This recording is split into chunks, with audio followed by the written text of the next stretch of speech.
But first, should have stuck with Joe. That's the focus of tonight's angle. Now, for years at public appearances, Joe Biden was repeating himself, often speaking in gibberish. Those are the words of Ketanji Brown Jackson. End of quote. Repeat the line. Will not bring Israel and will not bring down, will only bog down Israel and Gaza. Well, they are about to contract a wicked case of buyer's remorse over at the Democrat Party, because the new Emerson swing state poll shows that every battleground is tied except Georgia, where Trump is up by 2. The economy remains the #1 issue in all of those states. And of course, every poll shows that the public trusts Trump over Kamala on the economy. And other key metrics that spell trouble for Kamala and Walz.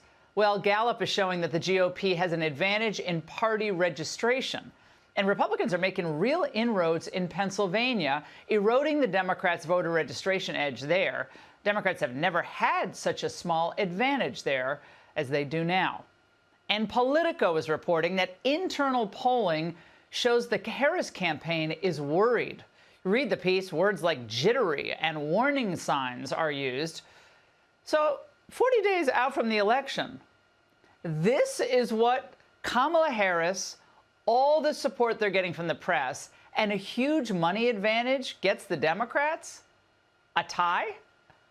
Which begs the question, is Kamala really any stronger than Biden would have been? In a few solo appearances she's done, the American people see, what, a woman in charge? Do they see a confident, smart leader with a bold vision? Does she have a command of all the issues that matter? Or even, does she know which branch of government authorizes spending? If you can't raise corporate taxes, or if GOP takes control of the Senate, where do you get the money to do that? Do you still go forward with those plans and borrow? Well, but we're going to have to raise corporate taxes. Okay. This was the friendliest of interviewers, by the way, and her goal was not to embarrass, but to help Harris. And even then, Harris couldn't handle it. There are lots of Americans who don't see themselves in your plans. For those who say these policies aren't for me, what do you say to them? Well, if you are hardworking, if you have the dreams and the ambitions and the aspirations of what I believe you do, you're in my plan. Another question, another tired cliche from Kamala, and a favorite new word. Looking holistically at the connection between that and housing, and looking holistically at the incentives we in the federal government can create for local and state governments to actually engage in planning in a holistic manner that includes prioritizing affordable housing.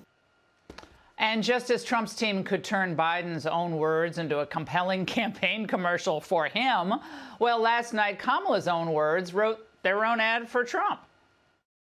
You know, home ownership for too many people in our country now is elusive. You know, gone is the day of everyone thinking they could actually live the American dream. She's too much of a dullard, I think, to realize that she trashed her own record there as vice president. Or to take a few hours, maybe, could she possibly take a few hours to study the history of tariffs, which she's obviously just never bothered to do. Tariffs aren't unique to President Trump. President Biden has tariffs in place. He's actually looking to potentially implement more. Where do you come out on? Is there a good tariff, a bad tariff? Well, part of it is you don't just throw around the idea of just tariffs across the board, and that's part of the problem with Donald Trump. Frankly, I'm going to, and I say this in all sincerity, he's just not very serious about how he thinks about some of these issues. And one must be serious and have a plan. And one must be serious. And what would she know exactly about a serious plan? After all, she lies about hers. Top economists in our country, from Nobel laureates to people at Moody's and Goldman Sachs, have compared my plan with his and said my plan would grow the economy, his would shrink the economy. Well, a few weeks ago, Goldman Sachs came out and threw cold water on her claims, calling them overstated. That's a friendly way of saying false. But Kamala keeps citing them anyway. Why not? Again, I ask, how is any of this better than Biden? When he gets lost, he loves filling time with sappy sentiment that sounds like it was written by ChatGPT. Same with Kamala. We got to remember, we're the United States of America, for God's sake. Nothing is beyond our capacity when we work together. We are an optimistic people. Americans, by character, are people who have dreams and ambitions and aspirations. We believe in what is possible. We believe in what can be. And that was another sit down with a buddy, I have to remind you. She couldn't answer the most basic questions about lowering the cost of living. And that star-studded forum was supposed to help her, but it didn't. Even with the kind of what's your favorite color type questions, Kamala manages to sound like a total imbecile. Why is joy important to you to insert into this election? Sometimes I think, and I'll say to whoever the young people are who are watching this, there are some times when your adversaries will try and turn your strength into a weakness. Don't you let them. Don't you let them. I find joy in the American people. Vapid is my word of the day to describe her. But wait, you say, Kamala did great at the debate. Well, if she did, it's only because ABC refused to fact-check her in real time. She lied, and then she got away with it.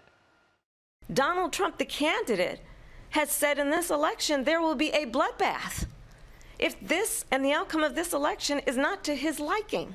Let's remember Charlottesville. And what did the president then at the time say? There were fine people on each side. Lie. I mean, it's all the same. But of course, just like Joe Biden, she can read teleprompters. But is this really that convincing? Today, she sounded like she was doing her best Liz Cheney. Let's go to war impersonation.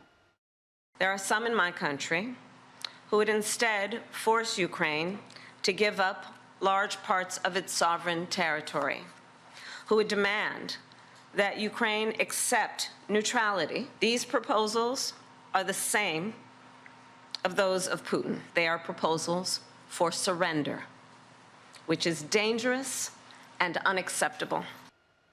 Yes, and I found my earring. All right, in other words, if Kamala wins, we're going to war with Russia, period, full stop. If she sat down with an interview with any competent person in 5 minutes, I think he or she could force her into a corner, saying, Madam Vice President, if it's clear that Ukraine has no real chance of prevailing against Putin, as it increasingly looks like, do you intend to escalate the conflict, even if that means putting American soldiers at risk in a war with Russia? Yes or no, ma'am? On all of these issues, she is far worse than Biden. At least Biden had his own views on issues like foreign policy. And remember, he slow-walked the shipment of F-16s over to Zelensky. Her language today, though, was far more bellicose than Biden's ever was. And that's just because she's a puppet of the War Caucus. She doesn't care if we go to war with Russia or not. So we'll see where things end up on election night. But right now, it seems the Democrats' trade of Biden for Kamala was a really, really dumb move. She's just as cringeworthy on camera as he is. She can't explain her own economic policy, and now she's running on a war with Russia platform. This was not political genius by Pelosi and company, and it may have been political suicide. And that's the angle. Kamala's first solo interview on a major news network bombed. Harris came in 13th place on MSNBC. More people watched the WNBA than Kamala Harris. There's no appetite because we know what to expect, which is nothing. Kamala Harris isn't going to say anything for the rest of her life. Even if she wanted to, she's not allowed to.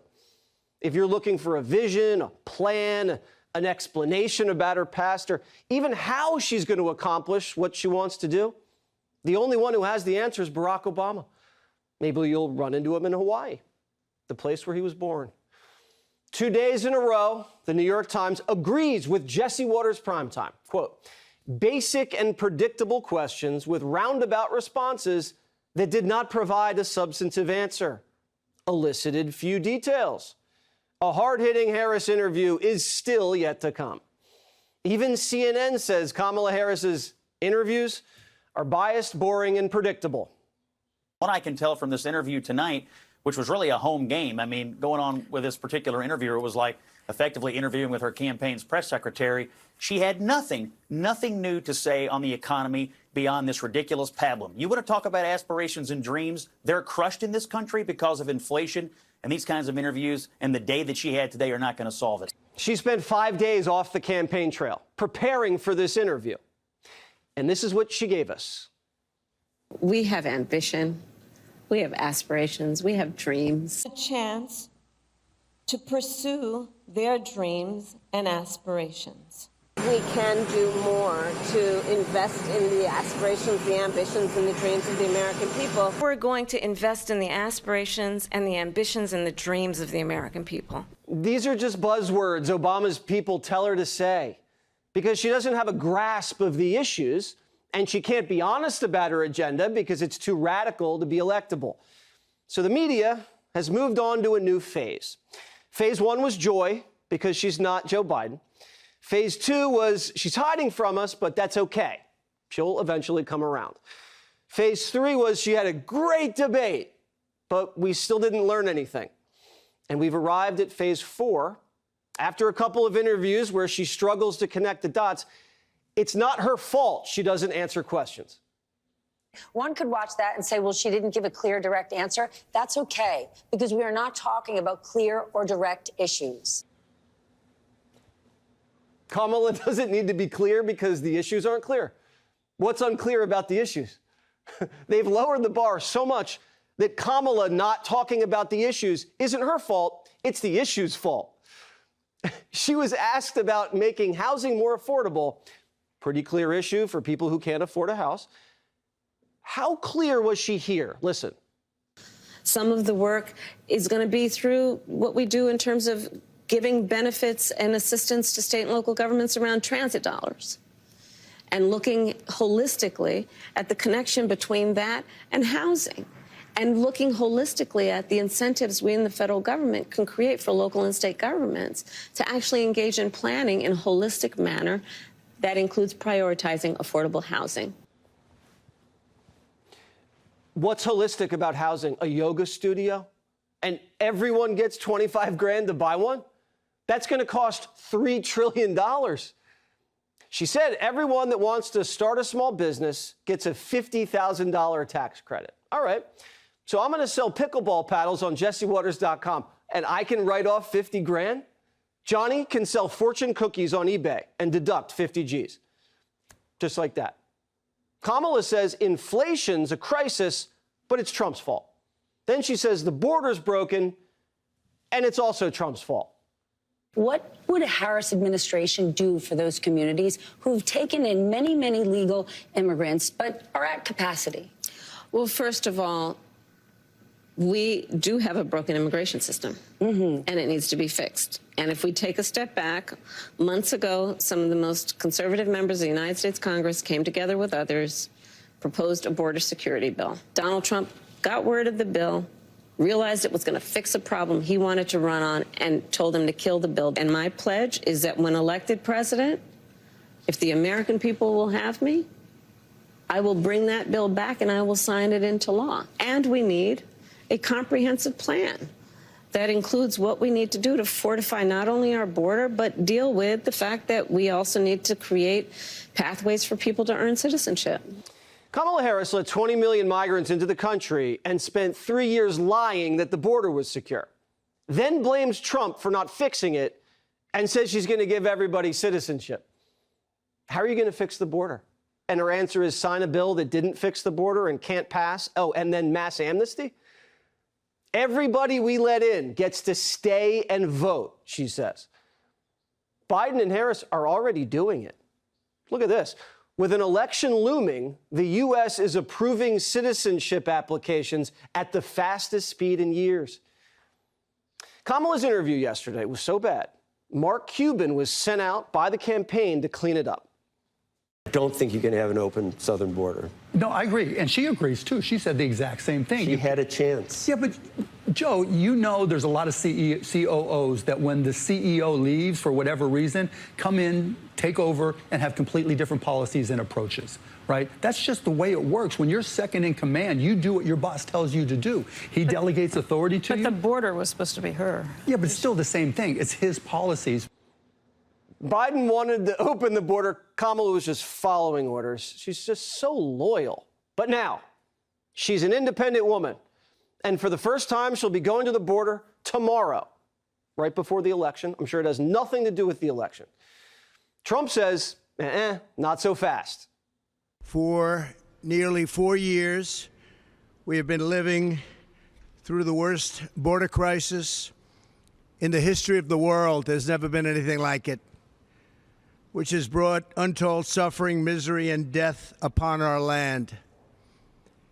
The architect of this destruction is Kamala Harris. 325,000 children. Think of that. 3.5 years. She lost 325,000 children. Kamala Harris intends to stand before the American people tomorrow and lie. She's going to lie just like she did about her job at McDonald's, just like she did about the 818,000 jobs that they created that were fake jobs. They didn't exist. It's a fraud. And tomorrow she'll make a case that, oh, she did a fairly good job. You can't say much. You can't justify it. She should save her airfare. She should go back to the White House and tell the president to close the border. Trump's been boxing her in all week like this. Before her economic speech, he hit up grocery stores and factories. Hey, where have you been, Kamala Harris? Before Kamala goes to the border, Trump comes out and asks, so what took you so long? Fix it now. How can you trust the woman who broke the border to fix it? How can you trust Kamala Harris on anything? She told Oprah, if you break into her house, she's going to shoot you like Dirty Harry. But in 2007, when she was San Francisco DA, she sponsored a bill to confiscate every handgun in the city. Residents would have 4 months to surrender their firearms, and then Kamala and the government would come and take them. It was such a radical gun grab that even the gun control lobby was skittish. She bragged about going into Americans' homes for their guns. Just because you legally possess a gun in the sanctity of your locked home doesn't mean that we're not going to walk into that home and check to see if you're being responsible. This is a woman who wants to seize your handguns by force, while she lets violent migrants into the country, who are going to be allowed to vote when she gives them amnesty. Oh, and they'll be given $25,000 checks to buy homes in your neighborhood. Oh, and they'll also be getting free sex changes on their way in. She wants to give sex change operations to people in detention that came in illegally and are classified as illegal migrants. If they want a sex change operation, she said, that's okay, we'll do that. This is a radically dark vision for the United States. She is the most committed leftist a major party has ever nominated in the history of this country. And what's even more dangerous is she's just so casual about it. Private health care, just get rid of it. American oil, ban it. Free speech, shouldn't be allowed to say that. Your 401k went up, we're going to take some of that. Your gun, give it to me. Girls' locker room, sorry, not anymore. Schools during COVID, shut them down. Prisoners, let them out. Prostitution, legalize it. Heroin, decriminalize it. It's how she talks. The ignorant breeziness with which she just rips your rights away is pretty scary. This lady with power, she'll be out of control. There'll be no checks on her. Someone whispers something to her ear, fine, do it. No thought at all. Harris is having a bad day, watch out. Kamala Harris is like a child. She hasn't put a single thought into anything and says whatever it takes to get a cookie. She doesn't share, she tattles. And on top of that, she's mean. And she's not allowed to sit at the grown-up table, no way, because she can't behave. She's coddled, spoiled, and she's sheltered from real life. She's like a child actress. Feed her the lines and cash the check. Also tonight, we will preview Kamala's bizarre trip tomorrow to the border. The border czar might as well make the trip Maybe she'll even go to Europe 39 days before an election. Got to give her credit. That is a bold political move. Now, first she lied to all of us for 3.5 years. Oh, the border's secure. The border's closed. Border's secure. The border is secure. She said it over and over again. Then Kamala said she didn't need to visit the border as borders are. She hadn't been to Europe, so Europe, get ready, Kamala might be coming. Then she blamed Donald Trump for the border crisis. Now she's headed to the border for a campaign photo op with 39 days to go because it has become such a liability for her. Earlier today, President Donald Trump had this to say about Kamala's border folly. Take a look. She should save her airfare. She should go back to the White House and tell the president to close the border. He can do it with the signing of just a signature on a piece of paper to the Border Patrol. Instead, she's going there to try and convince people that she wasn't as bad as everybody knows she was. She was the worst in history. They undid all of Trump's successful border policies with a stroke of a pen, as the president said. Well, they can bring him back with the stroke of a pen. Forget the trip to the border. Go to D.C., wake up Joe, have him sign it. The border can be secure tomorrow. We're going to have a lot more on the Borders Are VP's big trip to Arizona. Yep, 39 days before an election. Now, straight ahead, that's coming up. But our top story is something that has not received a lot of attention on other, well, let's call them the state-run media mob networks. Last night, the vice president went on MSDNC for her first and only national solo interview of the campaign. It was with a friendly left-wing host who wants Kamala to win, which is fine, and asked a lot of softball questions. Didn't really go on very long. Very few follow-ups. It did not go well. Here's Kamala testing out a big new word, holistically. Listen. Some of the work is going to be through what we do in terms of giving benefits and assistance to state and local governments around transit dollars and looking holistically at the connection between that and housing and looking holistically at the incentives we in the federal government can create for local and state governments to actually engage in planning in a holistic manner that includes prioritizing affordable housing. Okay, I'll play. How about a holistic look at Kamala's disaster at our border?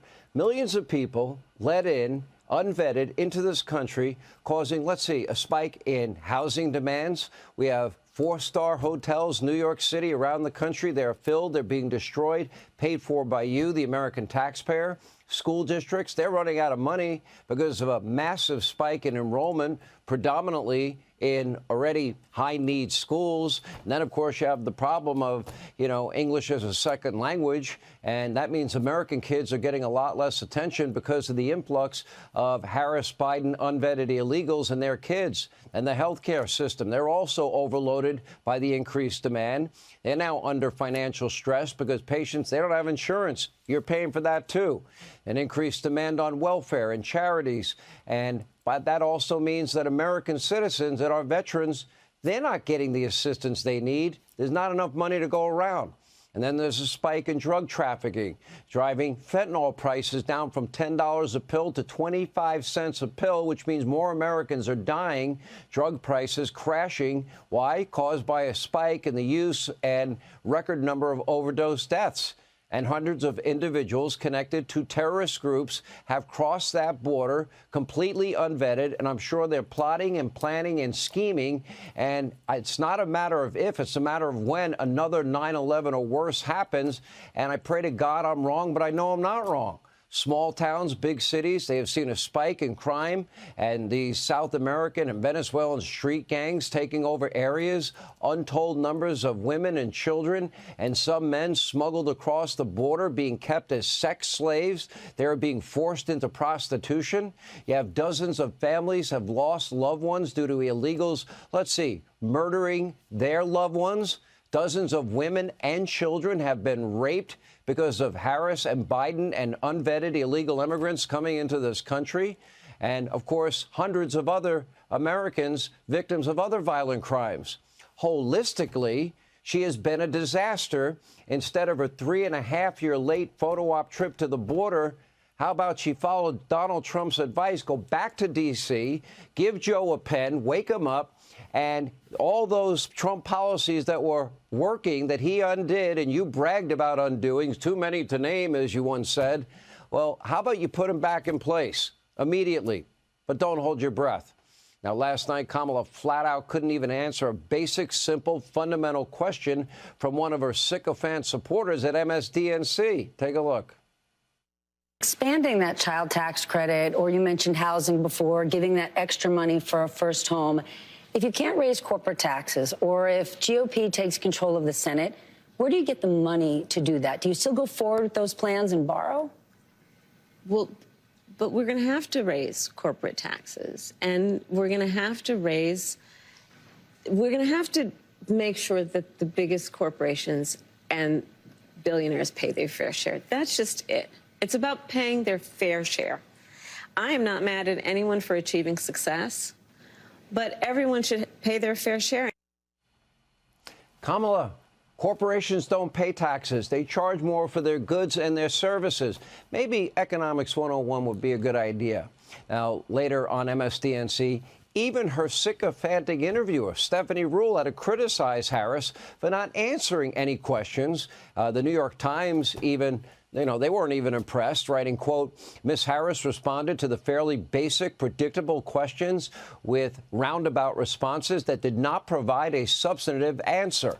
Kamala even got fact-checked by fake news CNN after lying about Trump's record on manufacturing jobs. Everyone, even those who want her to win, I don't know who they are, understand that Kamala is a terrible candidate, as she was a terrible and not well-liked vice president, and even a worse border czar. Her track record is bad. Her beliefs are extreme and radical, and frankly, if implemented, dangerous. Her rambling and meaningless platitudes and bumper stickers and word salads make no sense.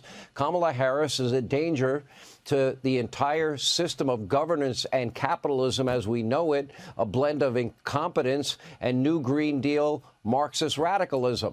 The Harris campaign, meanwhile, makes little to no effort to clarify her true positions, or they just flat out lie about what she really believes, because providing taxpayer-funded sex change operations for illegal immigrants or people in prison, that's not a winning message. But that's what Kamala supports. And based on her own words, we have the evidence. She also supports what? Rewarding illegal behavior, not respecting our laws, border sovereignty, give you a pathway to citizenship. That's called amnesty, along with the sex change surgery and housing and health care and education. You didn't respect our laws. Take a look at your screen. Look at all of the other radical positions that she has taken and has never been questioned about: banning private insurance, no fracking, no offshore drilling, eliminate the filibuster to pass the $93 trillion Green New Deal. She supports gun confiscation, but she's packing, and you better not break into her house. She's going to blow you away. Just ask Oprah. And wants to raise taxes on all Americans, even taxing unrealized capital gains, which is a tax on theoretical money you haven't even made yet. This would spell the end of capitalism, the end of the American dream. Capitalism, the greatest wealth-creating system in the history of mankind. It's only the tip of the iceberg. Kamala Harris, these policies are extreme, radical, and if implemented, they are dangerous. She is a radical Marxist that wants to be president without telling you what she really thinks or believes. Now, it's not theoretical, by the way. We know what her presidency would look like. The southern border was her responsibility. She was supposed to find the root causes. She failed, and she failed miserably. All right. So Kamala finally did a national solo TV interview. And unlike P. Diddy, she didn't need any baby oil to slide through this one.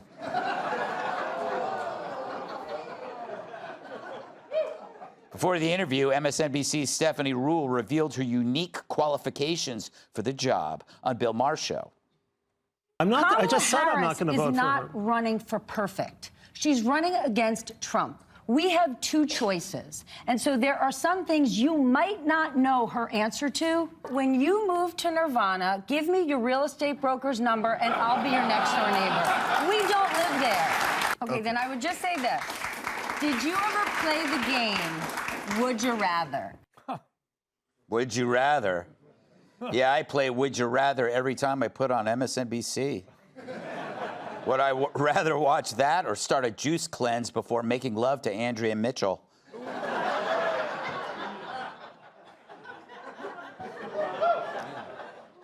But voting for Kamala seems a lot more like a different game, like Sorry or Risk. Meanwhile, Biden was more of a boggle, Trivial Pursuit, with time left over for operation. So that's all Rule needs to know. Kamala isn't Trump. And Steph's really passionate about Kamala avoiding the press, unless, of course, the press is her. There she is. But first things first, why is Rule wearing the latest from the Wednesday Addams collection? Maybe she knew Kamala was going to speak less than Lurch. R.I.P. And where did they tape this? The back room of a Home Depot? I think they were both sitting on floor model toilets. Anyway, on to the substance of the interview. There wasn't any. There was more fluffing here than in your average porno. If Rule were any more of a plant, she'd require watering. But at least I didn't hear the word holistic 3 times in 15 seconds. And looking holistically at the connection between that and housing. And looking holistically at the incentives we in the federal government can create for local and state governments to actually engage in planning in a holistic manner that includes prioritizing affordable housing. And here I thought Joe was the stutterer. She says holistically like she just learned the word holistically. It was like I was in Spanish class when I finally learned the phrase el sexo anal. Kamala also talked as if she hasn't been the VP for the past 4 years. Instead, she sounded like a temp on her first day at a new job. She says she wants to create an opportunity economy. But like Joe, after a pint of strained peas and 3 Ensures, she left a big mess. But not everyone, gets handed stuff on a silver platter. And so my vision for the economy, I call it an opportunity economy, is about making sure that all Americans, wherever they start, wherever they are, have the ability to actually achieve those dreams and those ambitions. She's going to create an economy? She can't even create a sentence. How about this? So, just to be very frank, I am never going to apologize for going after companies and corporations that take advantage of the desperation of the American people. Wow. Greedy grocers aren't the reason families need a cosigner to buy eggs, lady. You think someone who smoked as much weed as she claims would keep the price of snacks down? Of course, she wants those evil corporations to pay their fair share. We're going to have to make sure that the biggest corporations and billionaires pay their fair share. That's just it. It's about paying their fair share. I am not mad at anyone for achieving success, but everyone should pay their fair share. Fair share doesn't mean anything. It's like saying I love you. Oh.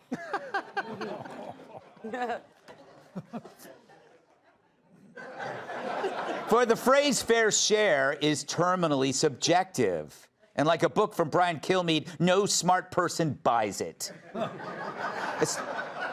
Especially any adult who's been around kids where saying, that's not fair, is applied to everything. Including when I wouldn't pay the Boy Scouts I hired to wax my back because the experience should be payment enough. Letting a Democrat decide what a fair tax rate is like letting a junkie decide how much meth he should get for 50 bucks. Here's more gibberish. Tax deduction for startups to generate the innovation and the ambition of the ideas that are present and among us, but need the fuel to be able to actually achieve the goal.